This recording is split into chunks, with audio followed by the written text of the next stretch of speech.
Oke, apa kabar semuanya? Baik, Bu. Baik, Ibu. Baik, Bu. Baik, Bu. Sehat semuanya? Sehat. Sehat, Bu. Oke, ya hari ini kita akan belajar ya lanjutan dari pembelajaran ataupun topik kita sebelumnya. Topik sebelumnya itu kita sudah ada tentang konsepsi, ya bagaimana pembentukan janin. Nah, hari ini kita akan belajar tentang perkembangan janin dari 4 minggu sampai dengan aterem, sampai dengan matang, sampai dengan siap untuk dilahirkan.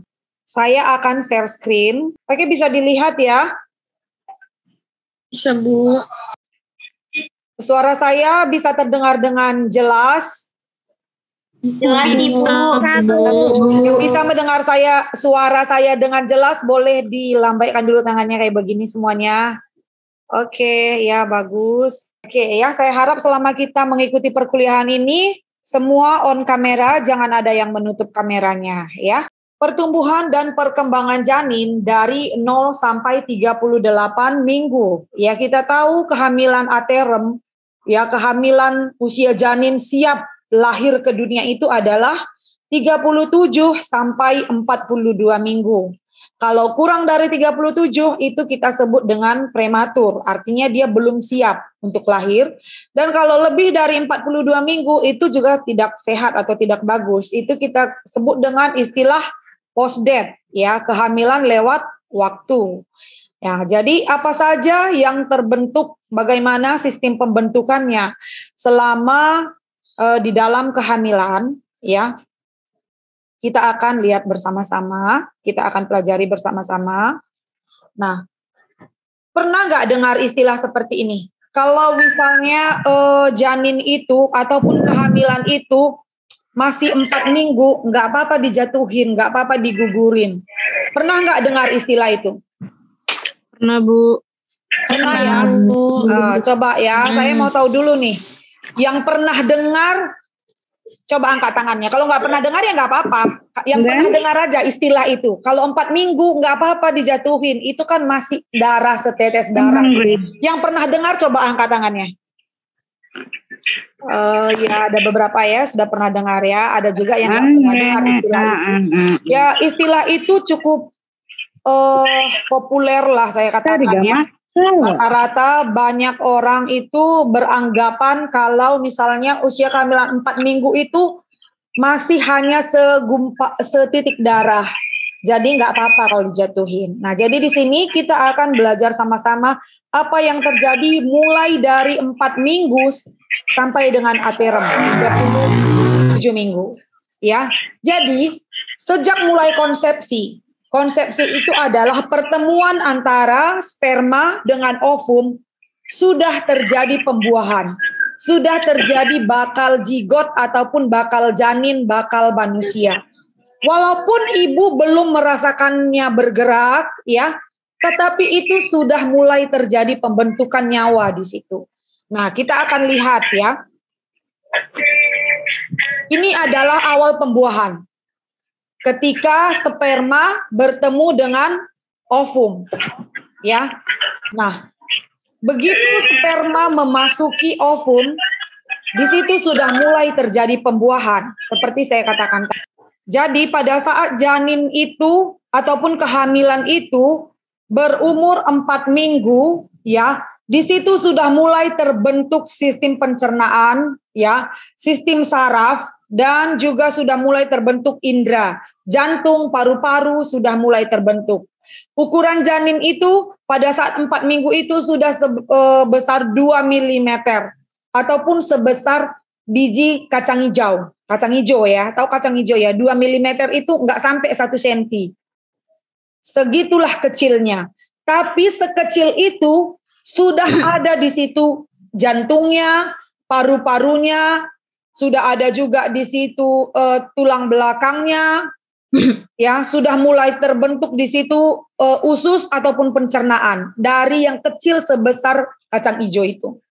Nah, jadi artinya apa? Usia 4 minggu itu sudah merupakan satu kesatuannya nyawa, ya. Nah, apa yang mau saya sampaikan di sini kepada adik-adik sekalian, mahasiswa sekalian, kita adalah seorang bidan yang akan nanti menjadi bidan profesional di lapangan. Suatu hari ketika kita mungkin ditawarkan untuk melakukan tindakan aborsi atas alasan apapun, kecuali menyelamatkan nyawa ibu, ya.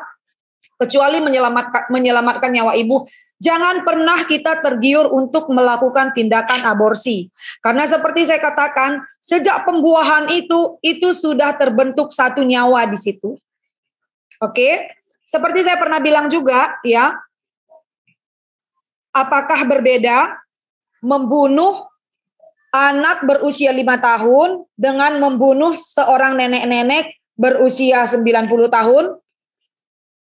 Sama-sama tetap membunuh, iya kan?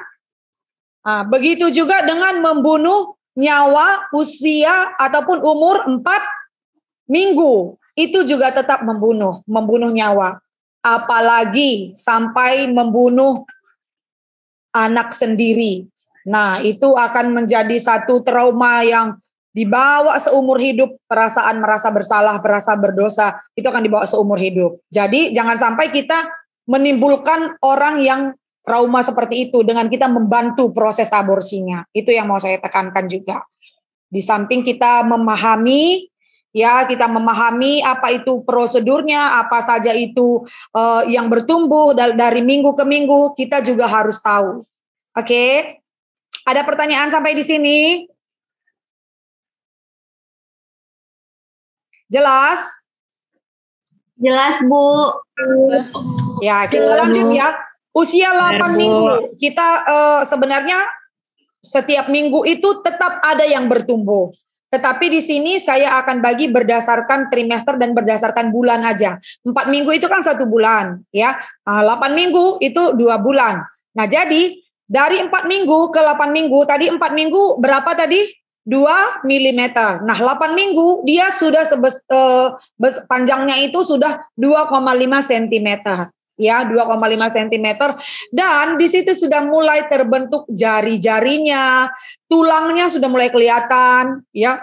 Walaupun dia masih sangat muda, ya, tulangnya itu masih sangat muda, seperti pada gambar ini nih.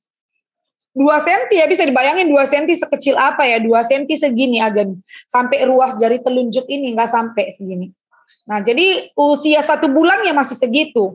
Makanya kadang-kadang yang kita kan banyak ya kehamilan yang tidak dikehendaki, kehamilan yang tidak diharapkan, ya. Jadi sampai dia usia 2 bulan, 3 bulan itu kan kalau ditutup-tutupin ya masih bisa karena memang dia masih kecil. Masih 2 cm, jadi ya belum kelihatan, namanya 2 cm. Jadi perutnya juga belum kelihatan kalau masih 8 minggu atau 2 bulan, itu belum kelihatan. Oke? Nah, kemudian walaupun belum kelihatan seperti saya bilang tadi, di situ dia tadi kan jantung, paru-paru, usus itu sudah mulai dibentuk di usia 4 minggu, 1 bulan. Itu akan terus berkembang semakin besar. Nah, pada usia 8 minggu ataupun 2 bulan, dia sudah bertambah yang terbentuk. Bukan hanya jantungnya tadi, tapi sudah mulai bertambah, mulai jari-jarinya, mulai tulangnya. Dan pada usia 8 minggu ini jantungnya sudah berdetak. Tadi kan masih baru terbentuk, ini sekarang dia sudah berdetak. Tapi masih hanya bisa didengar dengan USG. Nah, kalau 8 minggu belum bisa didengar dari monaural ataupun alat yang manual punya bidan belum bisa, tapi kalau USG sudah bisa didengar. Nah, kemudian Ibu mohon maaf Bu, suaranya kurang jelas Bu. Suaranya kurang jelas. Mungkin sinyal di Jelas situ ya. kok, Bu. Iya jelas kok Bu. Jelas ya? Bu, jelas. Jelas ya, mungkin sinyal di tempatnya ya. Kalau bisa pindah lokasi. 8 minggu kan 2 bulan ya. Setelah 2 bulan kita lanjut 12 minggu. Dia sudah panjangnya itu 5 sampai 7 cm. Ya, 5 sampai 7 cm ini sekitar kira-kira segini ya, 5 cm. Oke, jadi 12 minggu itu dia sekitar 5 cm. 5 sampai 7 cm. Nah, kalau nanti kita akan belajar di askep kehamilan ya. Kalau 12 minggu itu dia itu sudah pinggir atas simfisis, sudah mulai terasa. Kalau tadi 8 minggu itu sama sekali belum terasa. Ya, belum teraba kalaupun dipegang, ya. Nah, tapi kalau 12 minggu dia sudah mulai teraba karena dia sudah sekitar 7 cm, 5 sampai 7 cm. Dan di situ ya 12 minggu, 3 bulan janinnya itu sudah bisa mendengar dan dia juga di situ sudah mulai sistem urinaria, ya buang air kecil. Janinnya itu sudah melakukan buang air kecil di dalam kandungan. Organ reproduksinya sudah mulai terbentuk di situ. Jadi pada saat usia 12 minggu, 3 bulan, di situ sudah mulai terbentuk apakah dia laki-laki atau perempuan. Tapi belum kelihatan kalau di USG, hanya saja sudah terbentuk. Organ reproduksinya sudah terbentuk. Kalau perempuan, rahimnya, uterusnya sudah mulai terbentuk di situ. Pada saat usia kehamilan 3 bulan. Jadi bayangin kalau misalnya usia 3 bulan, mamanya dugem-dugem, ya. Jadi janinnya di dalam kedengaran karena organ pendengarannya sudah mulai berfungsi. Makanya ada penelitian musik klasik bisa mencerdaskan otak. Ya, selama kehamilan ibunya disarankan sering-sering dengar musik klasik, bisa mencerdaskan janin. Oke, sebelum kita lanjut, ada yang mau bertanya? Sudah Bu, sudah jelas. Kalau tidak ada yang bertanya, saya yang bertanya ya. Agus Mutiara Situmeang. Ya, kira-kira apa yang harus dilakukan ibu agar usia kehamilan tadi dari 4 minggu sampai 12 minggu tadi itu berjalan dengan baik? Kan tadi sudah ada, supaya semuanya berjalan dengan normal. Kira-kira apa? Bisa? Siapa yang bisa jawab? Izin Bu, saya Bu. mau menjawab Bu. Ya, silakan. Pada trimester 1 kehamilan Siapa tadi namanya sayang? Saya Bu Nurul Komaria ya. Oke, silakan. Iya Ibu. Izin menjawab Ibu. Menurut saya, ibu hamil pada trimester pertama disarankan untuk mengkonsumsi makanan-makanan yang bergizi, kemudian mengkonsumsi vitamin, serta melakukan aktivitas-aktivitas yang tidak terlalu berat Ibu. Kemudian banyak minum air putih, serta berolahraga. Terima kasih, Bu. Bagus sekali ya, jawabannya sudah benar ya. Kemudian satu lagi pertanyaannya, saya tunggu ya siapa yang menjawab selain Nurul Komariah. Yang tidak dianjurkan, yang harus kira-kira dihindari pada trimester 1. Tadi kita sudah lihat tuh perkembangannya apa saja dari 4 minggu sampai 12 minggu. Jadi apa yang seharusnya dihindari? Izin menjawab, Bu. Oke, Malam Kerina. Mengurangi ini Bu, bisa diulang lagi Bu tadi soalnya Bu. Apa yang harus dihindari oleh ibu hamil itu atau yang tidak dianjurkan, yang tidak boleh dilakukan supaya kehamilannya itu, perkembangan janinnya itu tetap berjalan dengan optimal. Melakukan aktivitas yang berat Bu, terus mengurangi rasa stres karena pengaruh dari stres juga bisa dapat membuat janin jadi lemah Bu. Oke, bagus ya. Nah, jadi selain daripada yang disebutkan Malam Kerina dan juga Nurul Komariah tadi ya, saya tambahkan pada kehamilan trimester 1 itu ya tetap harus mengkonsumsi makanan yang seimbang, makanan yang bergizi, dan beraktivitas seperti biasa, tidak perlu mengurangi aktivitas, hanya saja jangan terlalu berat. Dan juga usahakan ya jangan sampai mengkonsumsi makanan yang belum matang ya, harus benar-benar yang matang. Kalau orang bilang telur mentah setengah matang itu bagus, tapi itu tidak disarankan untuk ibu hamil. Daging yang mentah, misalnya sushi ya kan, atau yang dipanggang-panggang kurang matang, masih mentah, itu juga tidak dianjurkan. Tadi kan kita sudah lihat pencernaannya itu baru terbentuk. Jadi bisa saja makanan itu mengandung bakteri dan akan bisa membahayakan janin. Kita akan lanjut ya, saya akan lanjut ya pada trimester kedua ya, ini sudah memasuki 20 minggu. 20 minggu itu dia sudah mulai terdeteksi dengan USG. Jadi pada saat 20 minggu itu ibunya sudah mulai merasakan gerakannya. Ya, jadi bayinya sudah aktif bergerak, udah bisa ngisap jempol di dalam, sudah bisa numbuk-numbuk, nendang-nendang di dalam pada saat 20 minggu. ya pada saat 5 bulan. Oke, dan ini adalah tampilan 6 bulan, 24 minggu. Udah kelihatan nih, dia mirip papanya atau mirip mamanya atau mirip opungnya. Sudah kelihatan hidungnya mancung ataupun mancung ke dalam. Sudah kelihatan pada saat usia kehamilan 24 minggu. Ya, 24 minggu itu adalah 6 bulan. Ya, dan pada saat usia 7 bulan, nah makanya orang istilah ada 7 bulanan ya. Di situ bayinya kadang-kadang pun sudah mulai cegukan, dia sudah lengkap semuanya. Kalau sudah 7 bulan itu sudah lengkap. Beratnya itu sekitar 1,3 kilo. Dan dia itu sudah bisa memberikan respon. Misalnya ibunya tiba-tiba terkejut atau terjatuh atau terpleset, dia pasti akan menendang. Nah, dia sudah bisa merespon. Kalau kira-kira ibunya lagi sedih, ya bayinya mungkin di dalam nendang-nendang atau tidur, gak banyak bergerak gitu ya. Jadi pada saat 28 minggu, dia itu sudah hampir lengkap, semuanya sudah lengkap, hanya saja belum sempurna gitu. Tapi semua organnya sudah mulai lengkap. Makanya kadang kalau ada yang prematur, lahir 7 bulan itu sudah bisa bertahan. Nah, ini 32 minggu juga sudah mulai lengkap dan sudah mulai turun, ya sudah mulai turun. Dan organ tubuhnya itu sudah sempurna, tapi paru-parunya belum matang, belum siap untuk dilahirkan.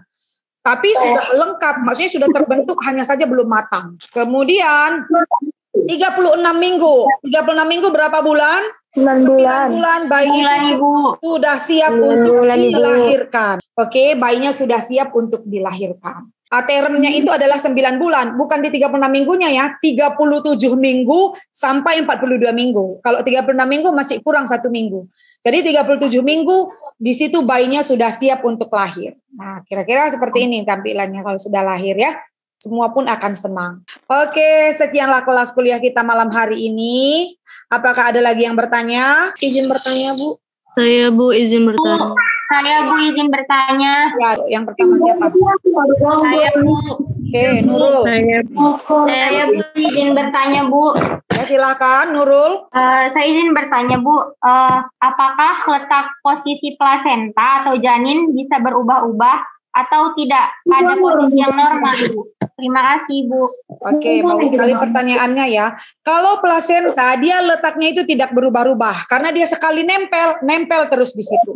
Jadi plasenta itu letak normalnya harus berada di atas.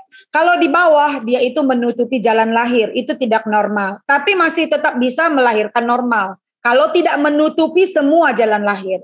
Tetapi kalau posisi janin, kepala di atas, kepala di bawah, bokong di atas, bokong di bawah, itu masih bisa berubah karena janinnya bergerak-gerak. Namun kalau plasenta itu tidak akan berubah lagi letaknya. Oke, bagus sekali pertanyaannya ya. Jadi plasenta itu letak normalnya harus berada di atas. Kalau plasentanya tidak di atas, itu adalah suatu kondisi yang tidak normal. Jadi, sekianlah kelas kita untuk malam hari ini. Terima kasih semua buat keaktifannya. Oke.